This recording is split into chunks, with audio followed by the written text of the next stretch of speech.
Well, welcome back. This is Martha cooking live at the Beaver's Den, and I'm doing the last step.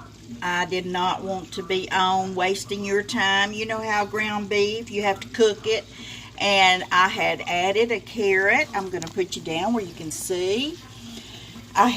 This is beautiful sauce, and I always put a carrot, and it just does the sauce just absolutely. I always make my homemade sauce for different things like chili, soups, and this has been cooking for about 45 minutes, and I'm just now putting the button mushrooms in.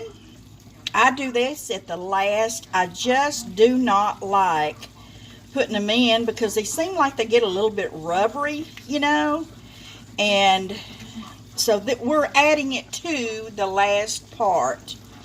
And I have, you never rinse your mushrooms off. You just always get a paper towel and just wipe the tops off, just gently right around here, the top. And that's how you clean your mushrooms. Never put them in water because they're porous. And that way, when you cook them in at the last, I have found that it just gives it a good taste, flavor, and they don't taste spongy for some reason. But they're good when they soak up all of that flavor. And we're getting ready to add the last ingredient, and that is my rice. I've had it boiling for about 8 minutes, and it's just a boil a bag, something quick. And I will get this open and just put that in there and put this together. And it goes very quick.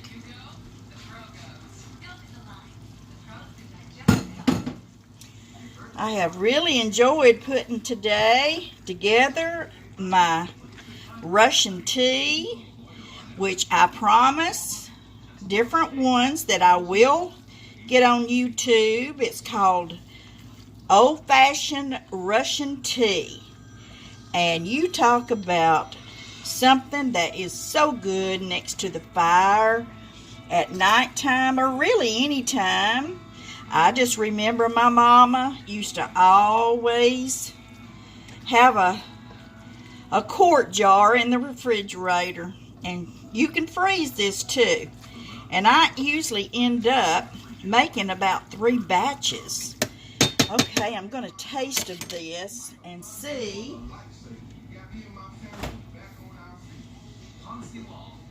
But I can tell you right now, I am going to put some good old sriracha. Is that the way you say it? I love just a little bit of kick. Either put cayenne pepper in it, and then I always add just a little bit of butter. That's just, to me, that just adds so much flavor. I don't care if it's a pat here or a pat there. It just adds so much flavor. And I'm going to taste it just to give it an okay thumbs up or thumbs down. And then we're going to be putting our sauce in our peppers and putting cheese on top. I use the 3 blend cheese, and I don't know, it just seems like it's a whole lot better. And I'm going to put all of this in this dish. Get my little spoonula and just lay those peppers right on top.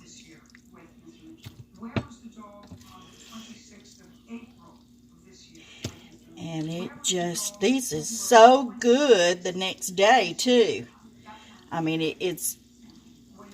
And they freeze. They freeze real good. I don't know. I just seem like I just love foods like this, especially in the wintertime, fall. In the summer, it's okay, but this is more like a hearty meal that you really don't need a side to go with it. But I was thinking about maybe making some candied yams to go with this dish because it'll be perfect when it comes out of the oven. And I'm just going to put this over here. And this. Okay. I am almost ready to put the cheese on. It's really a beautiful dish. Beautiful, beautiful dish.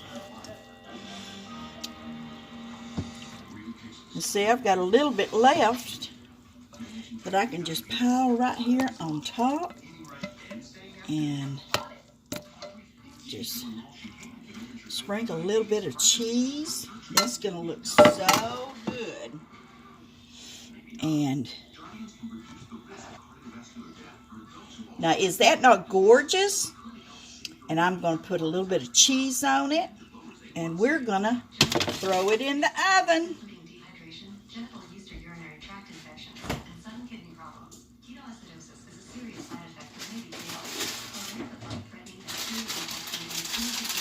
I think it's just as fast as it can be. There we go.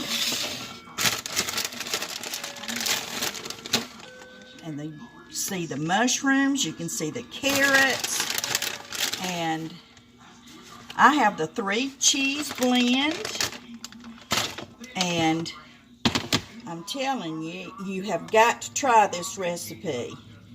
And it takes about 45 minutes to an hour to make, and I really think, now see that's,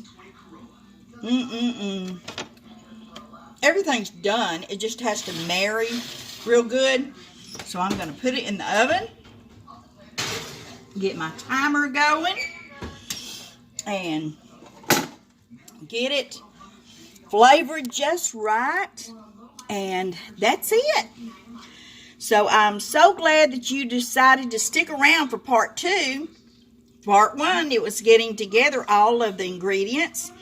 And there at the last, I put the mushrooms on and the rice. And I'll take a picture of it and let you see what it looks like later on. But thank you. I'm Martha, cooking live at the Beaver's Den. And thank you so much for tuning in. Be sure and check that share, you like it, and then you share it, and hopefully you can see me in another Cooking Live at the Beaver's Den. Thank you for tuning in.